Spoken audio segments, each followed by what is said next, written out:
Keteladanan dalam masyarakat. Tema kedua. B. Menganalisis kebahasaan, cerita atau novel sejarah. Kompetensi inti. Memahami, menerapkan, menganalisis, dan mengevaluasi tentang pengetahuan. Faktual, konseptual, operasional dasar, dan metakognitif sesuai dengan bidang dan lingkup kajian bahasa Indonesia. Ketiga, 3. Menganalisis informasi yang mencakup orientasi, rangkaian, kejadian yang saling berkaitan, komplikasi dan resolusi dalam cerita sejarah lisan atau tulis. Tujuan pembelajaran. Setelah mempelajari bab ini, peserta didik diharapkan mampu: pertama, mengidentifikasi informasi dalam cerita sejarah lisan atau tulis. Kedua, menganalisis kebahasaan cerita atau novel sejarah. Ketiga, mengkonstruksi nilai-nilai dari informasi cerita sejarah. Keempat, menulis cerita sejarah dengan memperhatikan kebahasaan. Kriteria yang digunakan untuk menganalisis cerita atau novel sejarah berbentuk fakta adalah sebagai berikut. Pertama, struktur teks. Kedua, bahasa yang digunakan. Ketiga, teknik penulisan. Keempat, makan yang terdapat di dalamnya. Kriteria yang digunakan untuk menganalisis cerita atau novel sejarah berbentuk fiksi adalah sebagai berikut. Pertama, tema. Kedua, alur. Ketiga, penokohan. Keempat, latar atau setting. Kelima, sudut pandang. Keenam, majas atau metafora bahasa yang digunakan. Ketujuh, nilai didik. Kaidah-kaidah kebahasaan. Cerita sejarah meliputi: pertama, menggunakan kata benda atau kata ganti tertentu. Misalnya, menyebutkan nama kota tertentu, tempat tertentu, objek tertentu, atau merujuk pada kata ganti tertentu. Contoh, Kepulauan Nusantara, bahasa Melayu, pohon apel. Kedua, menggunakan tokoh sentral, yaitu menerangkan pelaku utama atau tokoh yang menjadi sentral, pusat dalam cerita. Contoh, dalam cerita Siti Nurbaya, tokoh sentralnya adalah Siti Nurbaya karena tokoh tersebut diceritakan dari awal sampai akhir cerita dan menjadi pusat cerita. Ketiga, menggunakan kata sifat yang menjelaskan frasa nominal. Maksudnya, dalam kalimat tersebut terdapat kata sifat yang menjelaskan gabungan kata frasa yang inti di dalamnya berupa kata benda nomina. Contoh, raja adil, gadis cantik, rumah mewah.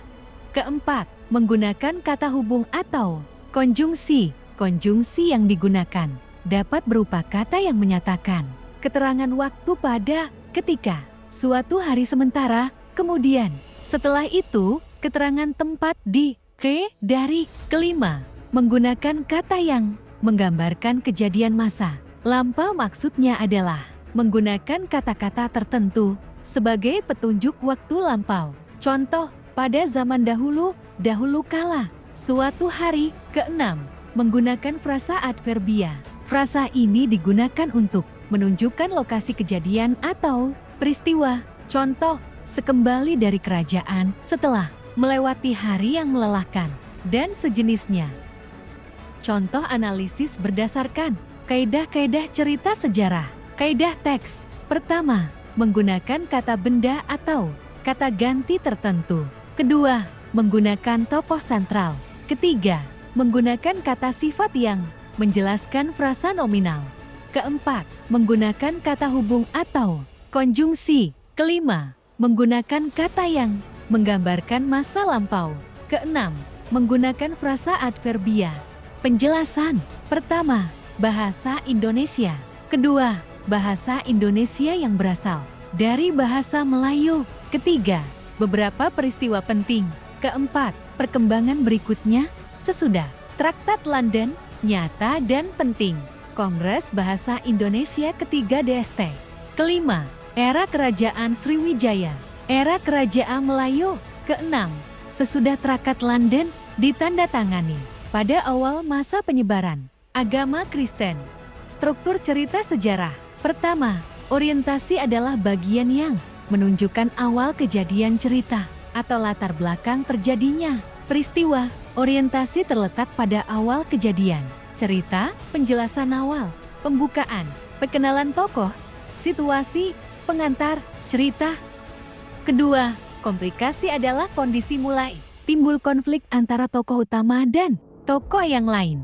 Konflik itu perlahan menanjak menjadi klimaks. Ketiga, solusi merupakan kondisi konflik yang mulai menurun dan mengarah pada tuntunan terhadap suatu hal, terutama dari pelaku utama. Pada bagian ini, pelan-pelan tiap pihak atau pelaku menyadari perannya hingga mengarah pada musyawarah. Keempat, reorientasi berisi opini atau komentar penulis tentang peristiwa yang diceritakan di dalam teks. Isinya kadang memuaskan, mengecewakan, atau mungkin menyisakan pertanyaan. Contoh analisis berdasarkan struktur, cerita sejarah, sejarah perkembangan, bahasa Indonesia.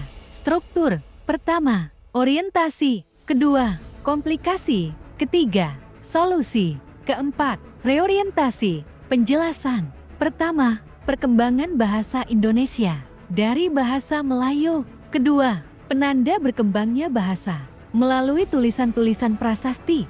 Tahun perkembangan bahasa Indonesia sebelum Traktat London dan sesudah Traktat London. Ketiga, berkembangnya bahasa Melayu menjadi bahasa Indonesia di Indonesia, bahasa Melayu di Malaysia, bahasa Melayu baku di Brunei, dan bahasa nasional di Singapura.